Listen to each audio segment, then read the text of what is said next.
खबर दमदार आप देख रहे हैं, आपके साथ मैं हूं चांदनी धवन। खबरों की शुरुआत करते हैं। डिप्टी सीएम केशव प्रसाद मौर्य के ट्वीट से आज सियासत गर्मा गई है। केशव ने ट्वीट करके लिखा था कि अयोध्या काशी में भव्य मंदिर निर्माण जारी है, मथुरा की तैयारी है। केशव मौर्य के ट्वीट पर विपक्ष ने निशाना साधा है। एसपी सांसद शफीक उर रहमान बर्क ने कहा है कि अब देश का मुसलमान ठीक उसी तरह सड़कों पर उतरेगा जैसे किसान देश की सड़कों पर उतरे हैं। बीजेपी के पास चुनाव में जाने को कुछ नहीं बचा तो आखिरी तीर हिंदू और मुस्लिम को लड़ाकर चुनावी मैदान में उतरने जा रही है। बीजेपी के पास मुद्दे नहीं बचे, हिंदू मुस्लिम करना चाहती है, मुस्लिम चलाएंगे मुहिम, ये बर्क का कह रहा है, और हम कानूनी कदम उठाएंगे। शफीक उर रहमान बर्क ने ये बात कही है। तो बीजेपी के पास मुद्दे नहीं बचे हैं, एसपी की तरफ से ये बात कही गई है। इसके साथ ही हिंदू मुस्लिम करना चाहती है, ये भी बात कही गई है। ये बड़ी खबर बता रहे हैं आपको। इसके साथ ही मुस्लिम मुहिम चलाएंगे, ये शफीक उर रहमान ने बयान दिया। सारे लोग, इनके पास कोई इशू नहीं है। देश को बर्बाद कर दिया, उत्तर प्रदेश को बर्बाद कर दिया। किसान 700 किसान शहीद हो गए, लाशें गंगा जमुना में बह रही हैं। इनके पास सिर्फ एक ही चीज़ बची है, जो हिंदू और मुस्लिम को लड़ाना, मंदिर मस्जिद को लाना। और क्या करेंगे हम? प्रभु श्री राम के मंदिर के नाम पर आज तक ये नींव नहीं भर पाए मंदिर की। क्यों नहीं भर पाए? उसकी वजह यह है कि 5 मिनट में 2 करोड़ की जमीन 18.5 करोड़ में खरीदते हैं, चंदा चोरी करते हैं लोग। और काशी में क्या किया इन्होंने? जाके वहां संतों से, महात्माओं से, वहां के स्थानीय लोगों से पूछिए, सैकड़ों मंदिर तोड़ने का काम किया इन्होंने। पाप किया इन्होंने मंदिरों को तोड़ने का। इनको प्रभु माफ नहीं करेगा कभी। काशी में मंदिर तोड़ते हैं, अयोध्या में चंदा चोरी करते हैं। बात ये, जिस तरीके से इसको भी, जैसे इन्होंने बाबरी मस्जिद को अपने कब्जे में करके और उसका मंदिर बना लिया, ये भी इस मस्जिद को ख़त्म कर देना चाहते हैं। लेकिन हम, अगर इन्होंने इस किस्म की कोई हरकत की तो हम बहरहाल इस वक्त मुसलमान इससे होशियार तो हो ही गया, और कानूनी जो कार्रवाई हो सकेगी, हम तो पहले कानूनी कार्रवाई करेंगे इसमें, उसके बाद में इसमें तहरीक भी चलाई जा सकती है। प्रदेश की जनता आपसे 5 सालों का हिसाब पूछ रही है और 7 सालों का हिसाब नरेंद्र मोदी जी से पूछ रही है। 70 लाख नौकरियों का हिसाब मांग रही है, किसानों की समस्याओं का हिसाब मांग रही है, महिलाओं के अपमान का हिसाब मांग रही है, और आप उसको मंदिर और मस्जिद में भ्रमित करने में लगे हुए हैं। अब आपकी ये चालबाजियां नहीं चलेंगी। अब अयोध्या की बात, काशी और मथुरा की बारी है। मैं समझता हूं कि जितना इलेक्शन अभी करीब आएगा और इसी तरीके की बातें की जाएंगी, और जो हमारे प्रदेश की जनता है उसके जज्बात को भड़काने की बात की जाएगी। लेकिन मैं ये समझता हूं कि अब देश की जनता और प्रदेश की जनता समझ चुकी है। और बड़ी खबर मिल रही है, कृषि कानून वापसी बिल को मंजूरी। बड़ी खबर इस वक्त की है, बिल पर राष्ट्रपति ने साइन किए। तीनों कृषि कानून रद्द। तो तीनों कृषि कानून को लेकर जिस तरीके से किसानों का प्रदर्शन चल रहा था, वो बिल भी वापस हो गया है। और इसके साथ ही साथ ये भी है कि कृषि कानून वापसी बिल को मंजूरी मिल गई है। राष्ट्रपति रामनाथ कोविंद ने साइन भी किए हैं। तीनों कृषि कानून जो है वो अब पूरी तरीके से रद्द हो गए।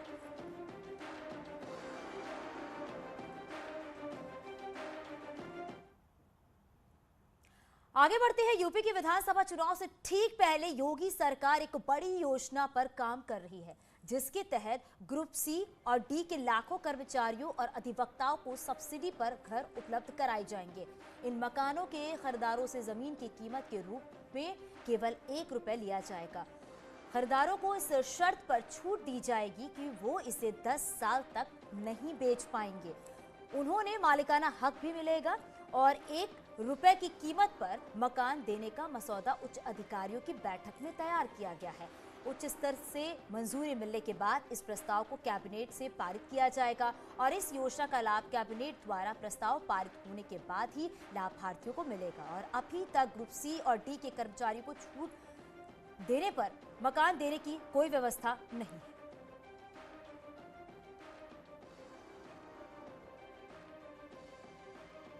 यूपी के सीएम योगी आदित्यनाथ अयोध्या पहुंचे हैं। उन्होंने महर्षि वेद विज्ञान विद्यापीठ के कार्यक्रम में हिस्सा लिया।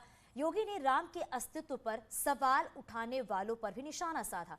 उन्होंने कहा है कि अयोध्या में भव्य राम मंदिर बन रहा है। अब तो जिसे खुद पर शक होगा वही भव्य राम मंदिर निर्माण पर संदेह करेगा।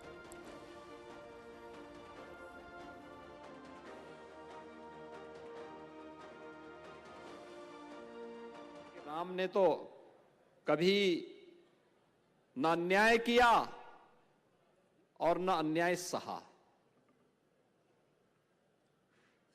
यानी हम अधर्म भी नहीं करेंगे और अधर्म भी नहीं सहेंगे, और यही तो अयोध्या है जो गलत न करेगी और न करने देगी। जो अत्याचार करते थे उसका मुंहतोड़ जवाब देने के लिए अयोध्या सदैव खड़ी रही। जो अन्याय करते थे उसका मुंहतोड़ जवाब देने के लिए अयोध्या हमेशा खड़ी रही। और जब सभी एक साथ जुड़े, एक मंच मिला, आंदोलन नई ऊंचाइयों को छूता गया और अद्भुत संजोग बना। प्रधानमंत्री मोदी जी ने 5 अगस्त 2020 को अयोध्या में भगवान राम के भव्य मंदिर के निर्माण का शुभारंभ भी कर दिया है। अब तो किसी को संदेह है ही नहीं, अब तो किसी को संदेह है ही नहीं अयोध्या कि अयोध्या में राम मंदिर बनेगा कि नहीं बनेगा। मुझे लगता है जिसको स्वयं पे संदेह होगा वही अयोध्या में राम मंदिर निर्माण में भी संदेह करेगा। आगे बढ़ते और बात करते हैं बांदा में समाजवादी पार्टी के अध्यक्ष अखिलेश यादव ने विजय रथ यात्रा के दौरान बीजेपी सरकार पर जमकर हमला बोला। अखिलेश से एक्सक्लूसिव बात की हमारे संवाददाता अलाउद्दीन। बुंदेलखंड की जनता इस बार बदलाव चाहती है।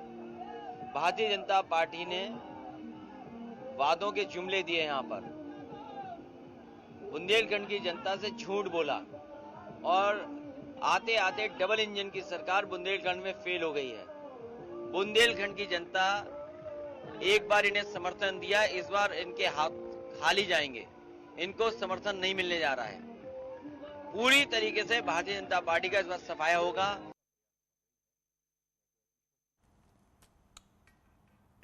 सुपरटेक बिल्डर ने ट्विन टावर गिराने की मियाद पूरी हो गई है, लेकिन टावर जस का तस खड़ा है। सुपरटेक बिल्डर ने बड़ी चतुराई के साथ 30 नवंबर यानी कि मंगलवार को 2 एजेंसियों के नाम देर शाम नोएडा प्राधिकरण को भेजे हैं और पत्र के माध्यम से नोएडा प्राधिकरण से अतिरिक्त 6.5 महीने का वक्त मांगा है। सुपरटेक बिल्डर ने अतिरिक्त वक्त टावर गिराने के लिए मांगा है। सुपरटेक ट्विन टावर जांच के बाद शासन के आदेश पर दर्ज हुई एफआईआर एसआईटी की जांच के आधार पर 30 अधिकारियों के खिलाफ मुकदमा दर्ज है। एफआईआर में 4 सेवानिवृत्त आईएएस अधिकारियों और सुपरटेक के निदेशक के नाम भी शामिल हैं।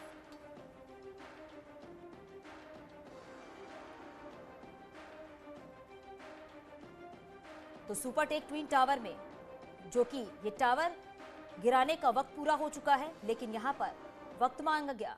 और आगे बढ़ते बात करते हैं लखनऊ में कांग्रेस मुख्यालय के बाहर राजस्थान से आए अभ्यर्थी आमरण अनशन पर बैठे हुए हैं और इन अभ्यर्थियों ने प्रियंका गांधी से मुलाकात भी की है और मांग की को लेकर कांग्रेस चौराहे पर टेंट लगाकर डेरा डाल दिया है। 21 सूत्रीय मांगों को लेकर पिछले 5 दिनों से लखनऊ में धरने पर बैठे बेरोजगारों ने आज राजीव गांधी प्रतिमा के सामने लेटकर गुहार लगाई है। राजस्थान सरकार से विभिन्न भर्तियों की मांग कर रहे इन अभ्यर्थियों का कहना है कि प्रियंका गांधी मामले में दखल देकर भर्तियां बहाल कराएं। इनका कहना है कि राहुल और प्रियंका गांधी ने राजस्थान चुनाव के समय इनसे मिलकर भर्तियों की बहाली का वादा किया था, लेकिन राजस्थान में सरकार बनने के 2.5 साल बाद भी बेरोजगारों की भर्तियों पर कुछ नहीं हुआ।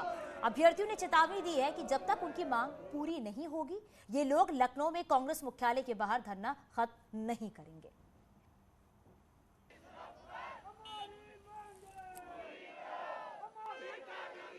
हम आमरण अनशन पे बैठे हैं और हमारी कोई नहीं सुन रहा। हम प्रियंका गांधी जी से मिलने के लिए आए थे, तो राजीव गांधी जी से हमने माला फूल चढ़ाकर हाथ जोड़ के प्रार्थना की है कि हमें प्रियंका गांधी से मुलाकात करा दो, क्योंकि राजस्थान में हमारी नहीं सुन रहे, तानाशाही वहाँ अपनाई जा रही है, हम परेशान दुखी है। 49 दिन से हमारा आंदोलन वहाँ भी जारी है, कोई नहीं सुन रहा, और 5 दिन से हमारा 4 बहनें और मेरा खुद का 5 लोगों का अनशन जारी है। तो टीटी पेपर लीक मामले में सरकार के तेवर सख्त है। सरकार ने बड़ी कार्रवाई करते हुए परीक्षा नियामक प्राधिकरण के सचिव संजय उपाध्याय को गिरफ्तार कर लिया है। इसके साथ ही दिल्ली के ओखला से प्रिंटिंग प्रेस के मालिक अनूप राय को भी गिरफ्तार किया गया है और इस मामले में एसटीएफ ने अब तक 34 लोगों को गिरफ्तार किया है।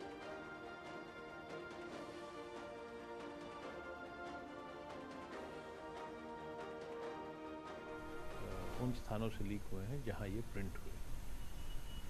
सर, जो कुछ चर्चित गैंग्स भी हैं जो इस तरह के कामों में लिप्त रहते हैं, क्या वो सब इनके संपर्क में थे? इस पर मैं कमेंट नहीं करूंगा, लेकिन मैं आपको इतना बता सकता हूं कि एसटीएफ का जो काम करने का तरीका है, हमारे पास पुराने डेटाबेसेस हैं, पुरानी जानकारियां हैं, एक्सपर्टाइज है इस प्रकार के काम को करने का। लंबे समय तक किसी ऑपरेशन को हम चलाते हैं। ऐसे काम को कोलोकियली कहें तो ऐसी मछलियों को पकड़ने के लिए लंबे समय तक जाल डालना पड़ता है और बहुत ही पेशेंटली इंतज़ार करना पड़ता है। इसके अलावा जो एग्ज़ाम्स होते हैं उसके अभ्यर्थियों से भी हम टच में रहते हैं। हमारे जो कर्मी हैं उनके भी रिलेटिव्स जो एग्ज़ाम दे रहे होते हैं उनको भी जो कानाफूसी सुनाई पड़ती है एग्ज़ाम के बारे में उस पर भी हम नज़र रखते हैं।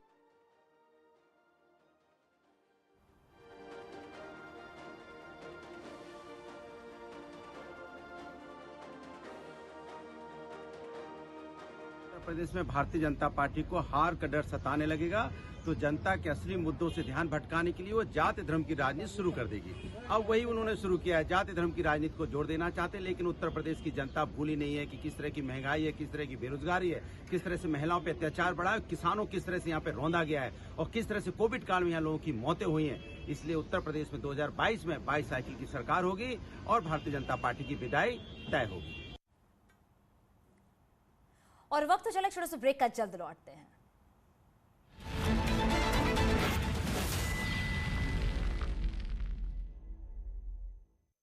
की महिला